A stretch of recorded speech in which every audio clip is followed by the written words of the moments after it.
As we page Dr. Paul, but a different topic this morning. I want to say a huge congratulations. Your book just coming out, Baby Comes Home, A Parent's Guide to a Healthy and Well First 18 Months.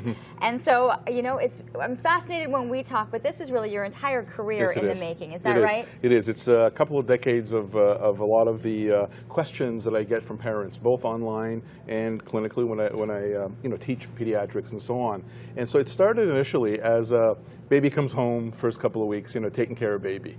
Then I went to 6 months, and then I went to 12 months, and then I said, well, 18 months. And the 18 months is a reason, because aside from sort of capturing what I believe, sort of my motto is, when it comes to your child's health and wellness, knowledge is comfort. So anticipating and knowing what to expect is very good, and so that takes a lot of the anxiety away, and it makes you more comfortable in raising a newborn baby, especially if it's the first time you've got kids. So that's the concept that I put in there. So I answer a lot of the baby care issues, and how much a baby needs to feed and so on, and taking care of baby. I also add about 100 pages of the common illnesses, because it's, a child is going to get sick at some point, and it's good for you to know it in advance and know the symptoms. But what I've sort of encapsulated in this is kind of more of a prevention, a long-term prevention. Two things.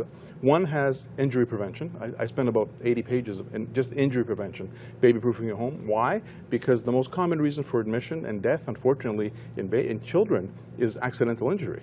So you want to prevent that. And then the other thing that I sort of wrap in there, aside from nutrition and vaccination, is the concept of what we do in the first 27 months of life.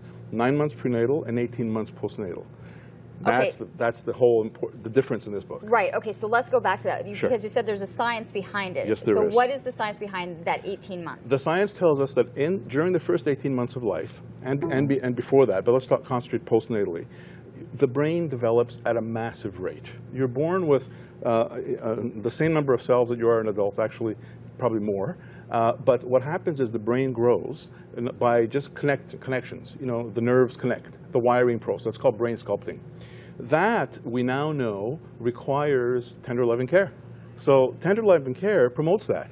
So in rats, for example, if the rats are not licked by their mother, the brain doesn't develop properly, and they end up having problems with control of the hormones in the future, and it leads you to chronic disease. And we do know now that children who are neglected or who are not caressed and don't have tender loving care and so on, for a variety of reasons, can grow up to have problems, medical problems down the road.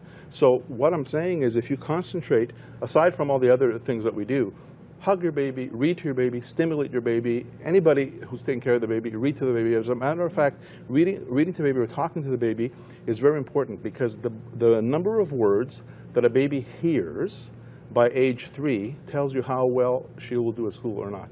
Wow. I mean, there's so much behind it. Yeah. Now, because of what you're saying and the method of love and constant caressing and kissing, and what happens for other methods of, let's say, letting the baby scream, or saying, no, you're going to sleep, and walking away? Well, there are certain, there are discipline, there are certain routines that you want to teach a baby, there's no question about it. But beyond that, I don't think you should be just letting a baby cry unconsolably. I mean, if you want to put the baby to sleep, and I talk about it in there, there's a balance. There's a few things you can do to reassure your baby that you're around. The issue is babies who are neglected and not reacted to, and don't get are not paid attention to, though that's the way the brain doesn't develop properly. And as a matter of fact, the window is between 18 months and 24 months, because beyond that, we know that all those processes, once they occur, like visual things, social peer, and all those things that a child needs to live later on, kind of the window closes by 24 months of age. Now, obviously, it's never too late. You want to catch up. We could talk and talk and talk, but I have a feeling a whole bunch of our next segments, paging Dr. Paul, will include this, because I think people want a lot more information. UN Ambassador has endorsed this. Yes. They're coming to the book launch, which is happening in Toronto. Yes, that's right. So there you have it. Baby Comes Home. We'll be talking plenty more about this, but congratulations to you. Lots of things to be able to cover in the book.